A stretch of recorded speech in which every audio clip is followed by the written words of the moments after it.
उठेपछि अब मेरो घरको हालत चाहिँ यस्तो रहेको छ। सो अब यिनीहरूलाई चाहिँ मैले सफा गर्नुपर्ने हुन्छ। कहिले कहिले टाङ्दिएको योहरू सर्लक्क पारेर फेरि मिलाउनु पर्ने हुन्छ। अब यिनीहरूलाई चाहिँ सफा हान्नुपर्ने हुन्छ मैले।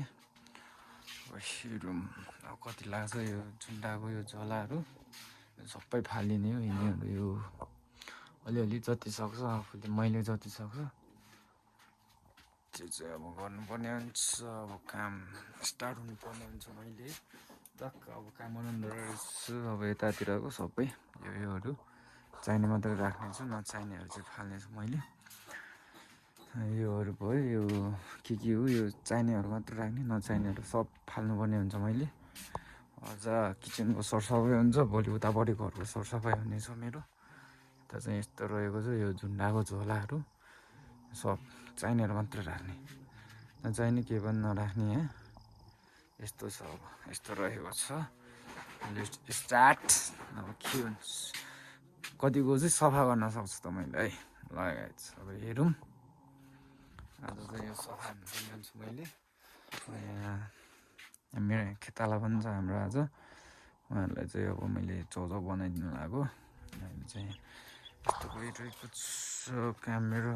यता यो गाउँ यता चाहिँ मेरो बाख्रा खोर बनाइरहेको थियो। बाख्रा खोर चाहिँ सकिनु भएको छ। अस्ति उहाँ आगो लागेको थियो मेरो उता उयो कुनापट्टिको घरमा चाहिँ, त्यसलाई चाहिँ बनाउँदै हुनुहुन्छ आज।